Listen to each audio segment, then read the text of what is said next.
Hello everyone, good morning and welcome to Kalasalingam Academy of Research and Education. I am Dr. Ashok Kumar Sahu, working as an assistant professor in the Department of Commerce. In this session, I am going to discuss you with one of the most important topic, that is Companies Act 2013. So this video is meant for those students, those who are pursuing MCom, BCom, MBA, BBA, and those who are preparing for chartered accountant, company secretary, or any kind of exam like UGC NET and JRF exam. Then this video is meant for them. So let's start. So here the question is, why Companies Act is important? So as we know that Act means it is the subset of law, and law means it is the set of rules and regulation. So here Companies Act means it is the set of rules and regulation specifically designed for the company, and here the Act contains the mechanism regarding the organizational, financial and managerial and all the relevant aspect of a company. And it is the most important piece of legislation that empowers the central government to regulate the formation, financing, functioning and winding of the companies. So that's why this act is important.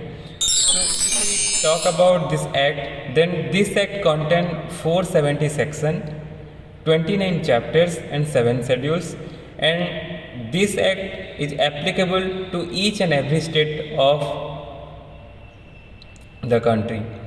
So here this previously Companies Act 1956 is not applicable to all states of our country. It is excluding Jammu and Kashmir, it is applicable for all the state, but now this new 2013 Act, it is applicable to all the states including Jammu and Kashmir. So what are the various changes in Companies Act 2013 and the previous Act 1956? So the term is financial year. If we talk about financial year, then now the company must have to maintain one uniform financial year, that is from 1st April to 31st March every year, and this concept was not there in old Companies Act 1956. If we talk about maximum number of partners, then as per the rules, maximum 100 number of partners can enter into the partnership firm, and now currently currently 50 number of partners are there. But in old Companies Act, 10 in case of banking businesses and 20 in case of other businesses. So if we talk about the maximum shareholders, then 2013 Acts, as per the 2013 Act, 200 excluding past and present employees and 50 excluding past and present employees. So another also difference is also there, that is OPC, one person company. So this concept is totally new in this act, and previously this concept was not there. That means OPC means one person company. Here one person can also start a company. And if we talk about the issue of shares, then in the previous act, share can issue at par, at premium, at discount, but now that discount concept is abolished.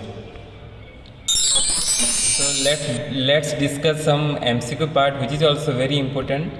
So here the question number 1, Company Act 1956 was repealed by, here the options are Companies Act 1913, Companies Act 1813, Companies Act 2013, all of these. So here the answer is option C, that is Companies Act 2013. Next, the next question is, Companies Act 2013 consists of how many sections? So here the options are 470 section, 670 section, 570 section, 250 section. So here the answer is 470 section. Question number 3. Which new type of company was introduced in Companies Act 2013? So here the options are one person company, small company, associate company, all of these. So here the answer is all of these. So all of the company like one person company, small company and associate companies are the new concept as per this act. Previously this type of company was not there. So question number 4, when did Companies Act 2013 came into force? So here the options are 25th August 2013, 18th August 2013, 20th August 2013 and the last option is none of these. So here the answer will be option C, that is 20th August 2013. Let's discuss another question. So question number 5, Companies Act 2013 consists of dash chapter.